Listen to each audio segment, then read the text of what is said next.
Good evening, my friends, and welcome to another tale of classic horror. My name is Stone Rain Productions, and this channel is called Stone Rain Reads. But please, feel free to call me SRP if you wish.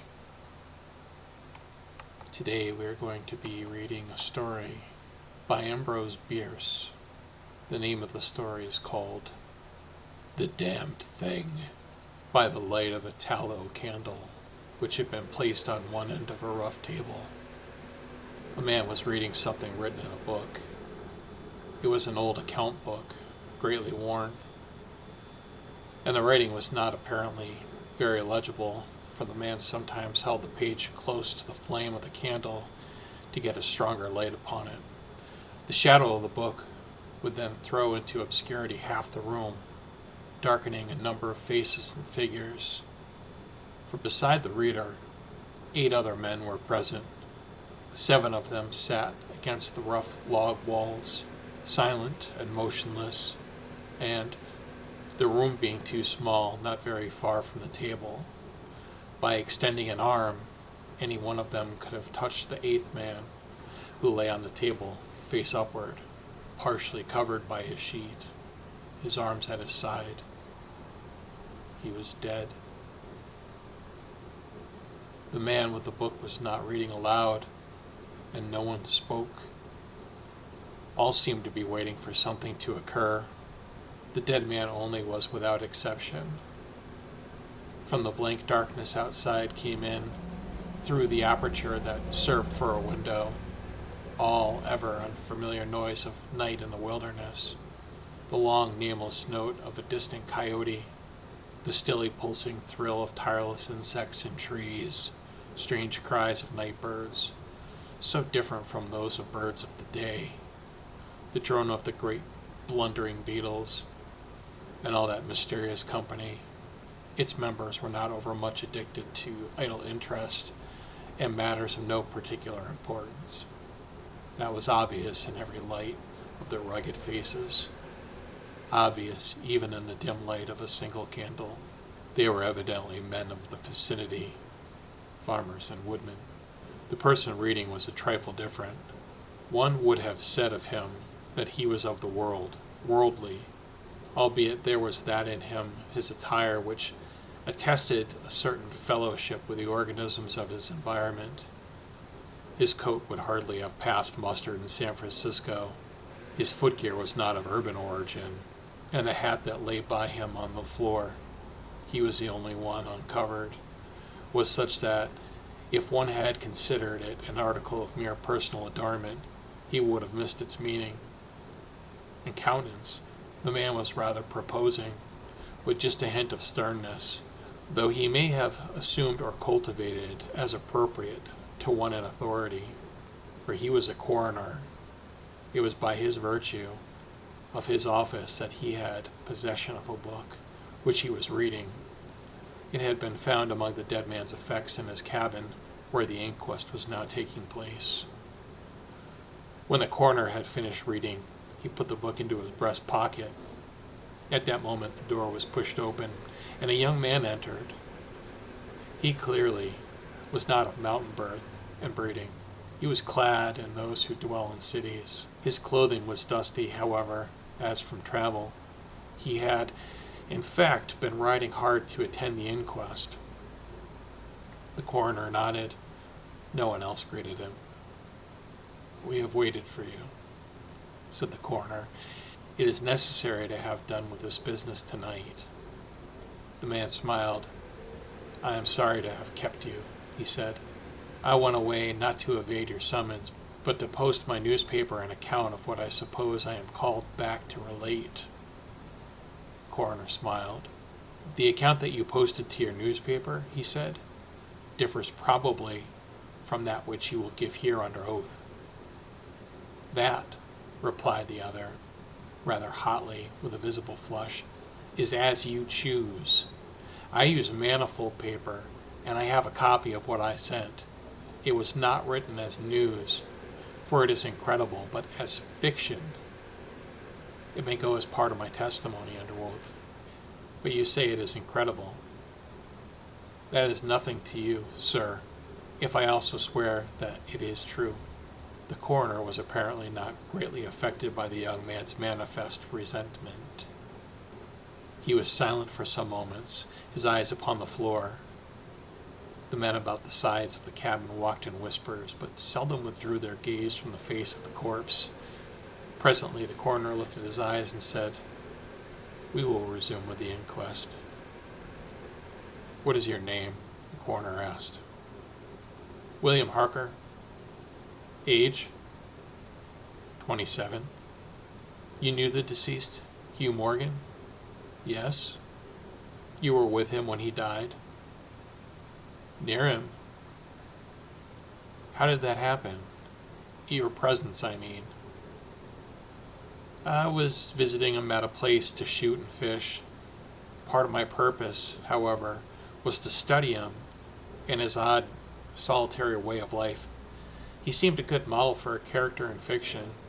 I sometimes write stories." "I sometimes read them." "Thank you." "Stories in general, not yours." Some of the jurors laughed. Again, a somber background humor shows highlights. Soldiers in the intervals of battle laugh easily, and a jest in the death chamber conquers by surprise. "Relate the circumstance of this man's death," said the coroner. "You may use any notes or memoranda that you please." The witness understood. Pulling out a manuscript from his breast pocket, he held it near the candle, and turning the leaves until he found the passage that he wanted, began to read. "The sun had hardly risen when we left the house. We were looking for quail, each with a shotgun, but we had only one dog. Morgan said that our best ground was beyond a certain ridge that he pointed out, and we crossed it by a trail through the chaparral. On the other side was a comparatively level ground thickly covered with wild oats. As we emerged from the chaparral, Morgan was but a few yards in advance. Suddenly we heard, at a little distance to our right and partly in front, a noise of some animal thrashing about in the bushes, which we could see were violently agitated.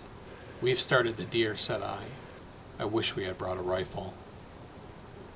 Morgan, who had stopped and was intently watching the agitated chaparral, said nothing, but he cocked both barrels of his gun and was holding it in readiness. I thought him a trifle excited, which surprised me, for he had a reputation for exceptional coolness, even in moments of sudden and imminent peril.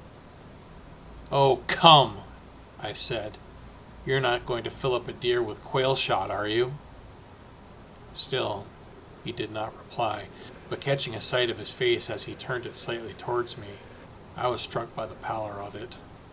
Then I understood that we had serious business on hand, and my first conjecture was that we had jumped a grizzly. I advanced to Morgan's side, cocking my pistol as I moved. The bushes were now quiet. The sounds had ceased, but Morgan was attentive to the place as before. "What is it? What the devil is it?" I asked. "The damned thing," he replied, without turning his head, his voice husky and unnatural. He trembled visibly. I was about to speak further when I observed the wild oats near the place of the disturbance moving in the most inexplicable way. I can hardly describe it. It seemed as if stirred by a streak of wind, which I only bent it, but pressed it down. Crushed it so that it did not rise, and in this moment was slowly prolonging itself toward us. Nothing that I had ever seen affected me so strangely as this unfamiliar and unaccountable phenomenon, yet I am unable to recall any sense of fear. I remember and tell it here because, singularly enough, I recollected it then, that once, in looking carelessly out of an open window, I momentarily mistook a small tree close at hand for one of a group of larger trees at a distance away. It looked the same size as the others, but being more distinctly and sharply defined in mass and detail, seemed out of harmony with them. It was a mere falsification of the law of aerial perspective, but it startled, almost terrified me. We so rely upon the orderly operation of familiar natural laws that any seeming suspension of them is noted as a menace to our safety, a warning of unthinkable calamity. So now the apparently causeless movement of the herbage and the slow, undeviating approach of the line of disturbances were distinctly disquieting. My companion appeared actually frightened, and I could hardly credit my senses when I saw him suddenly throw his gun to his shoulder and fire both barrels at the agitated grass. Before the smoke of the discharge had cleared away, I heard a loud, savage cry, like a scream that of a wild animal. In flinging his gun on the ground, Morgan sprang away and ran swiftly from the spot. At the same instant, I was thrown violently to the ground by the impact of something unseen in the smoke, some soft, heavy substance that seemed thrown against me with great force. Before I could get upon my feet and recover my gun, which seemed to have been struck from my hands, I heard Morgan crying out as if in mortal agony, and mingling with his cries were such hoarse, savage sounds as one hears from fighting dogs. Inexpressibly terrified, I struggled to my feet, looked in the direction of Morgan's retreat. And may heaven in mercy spare me from another sight like that. At a distance of less than 30 yards was my friend, down upon one knee, his head thrown back at a frightful angle, hatless, his long hair in disorder as his whole body in violent movement from side to side, backward and forward. His right arm was lifted and seemed to lack the hand. At least I could see none. The other arm was invisible. At times, as my memory now reports this extraordinary scene, I could discern but a part of his body, as if he had been partly blotted out. I cannot otherwise express it. Then a shifting of positions would bring it all into view again. All this must have occurred within a few seconds. Yet, in that time, Morgan assumed all the postures of a determined wrestler, vanquished by superior weight and strength. I saw nothing but him, and nothing, not always distinctly.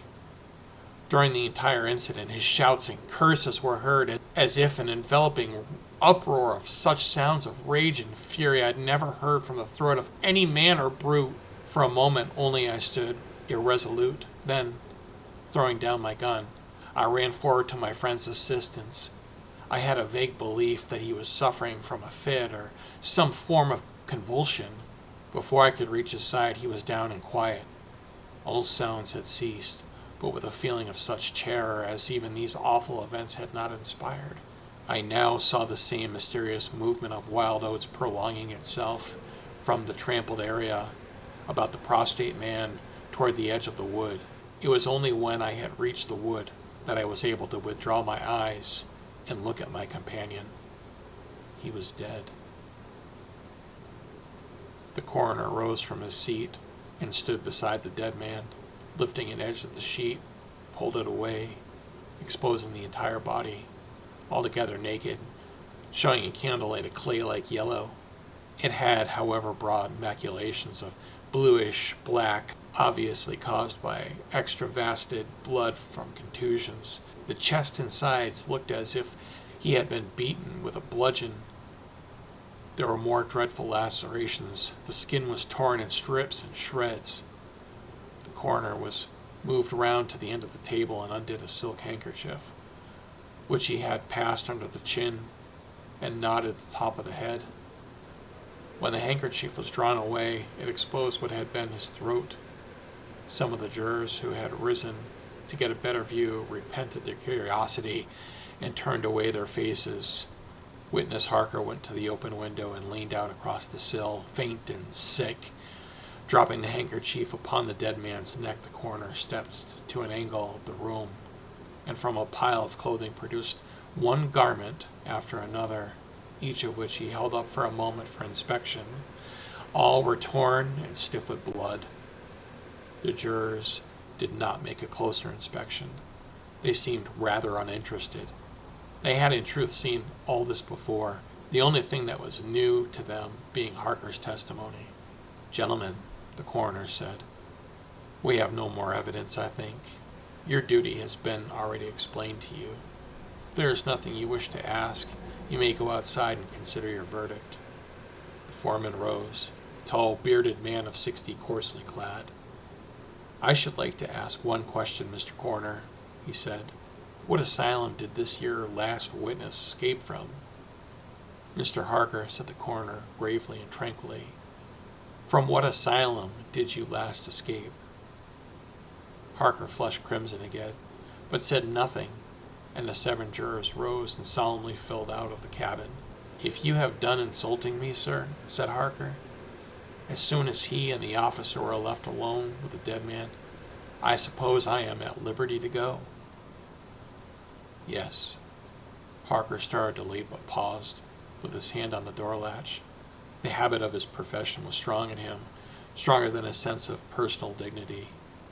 He turned about and said, The book that you have there, I recognize it as Morgan's diary. You seem greatly interested in it. You read it while I was testifying. May I see it? The public would like to. The book will cut no figure in this matter, replied the official, slipping it into his coat pocket. All the entries in it were made before the writer's death. As Harker passed out of the house, the jury re-entered and stood about the table on which the now covered corpse showed under the sheet with sharp definition. The foreman seated himself near the candle, produced from his breast pocket a pencil and a scrap of paper. He wrote rather laboriously the following verdict, which, with various degrees of effort, all signed. We, the jury, do find that the remains come to their death at the hands of a mountain lion, but some of us thinks, all the same, they had fits. In the diary of the late Hugh Morgan are certain interesting entries having possibly a scientific value as suggestions.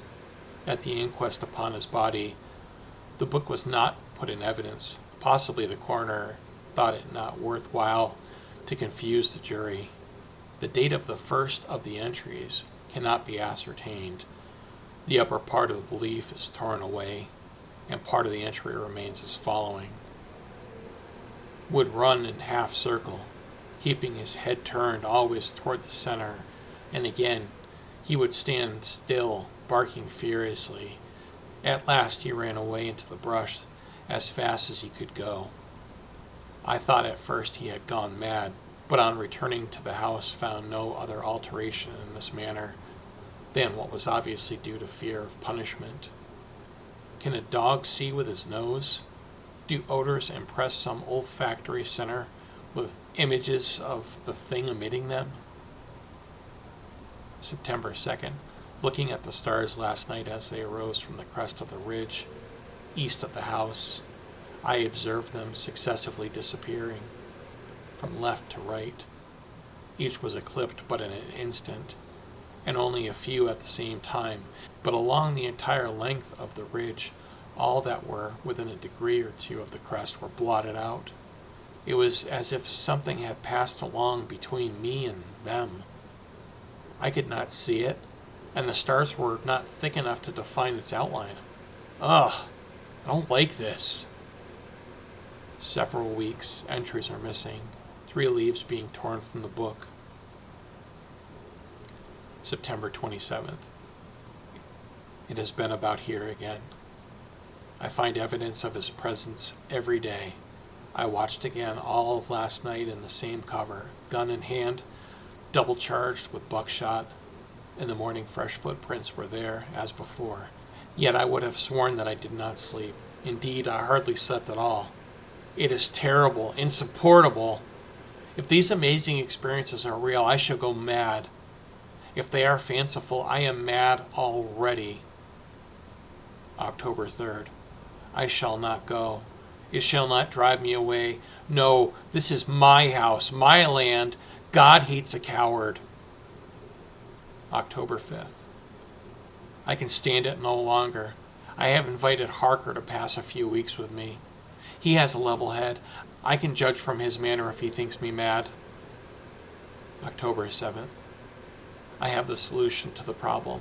It came to me last night, suddenly, as by revelation. How simple, how terribly simple.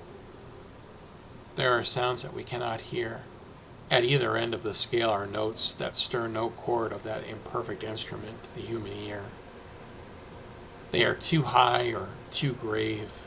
I have observed a flock of blackbirds occupying the entire treetop, the tops of several trees, and all in full song.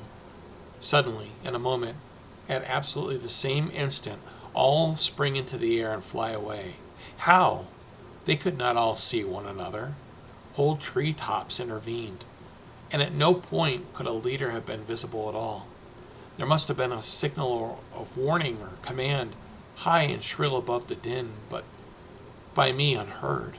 I have observed, too, the same simultaneous flight when all were silent, among not only blackbirds but other birds. Quail, for example, widely separated by bushes, even on opposite sides of the hill. It is known to seamen that a school of whales basking or sporting on the surface of the ocean, miles apart, with the convexity of the earth between them, will sometimes dive at the same instant, all gone out of sight in a moment. The signal has been sounded, too grave for the ear of a sailor at the masthead and his comrades on deck, who nevertheless feel its vibrations in the ship, as the stones of the cathedral are stirred by the bass of the organ. As with sounds, so colors. At the end of each solar spectrum, the chemist can detect the presence of what are known as actinic rays. They represent colors, integral colors, and the composition of light, which we are unable to discern. The human eye is an imperfect instrument. Its range is but a few octaves of the real chromatic scale. I am not mad. There are colors that we cannot see, and God help me, the damned thing is of such a color. Circa 1893. Thank you for joining me, friends. Please do not forget to subscribe and like the video, or maybe the damned thing will come for you.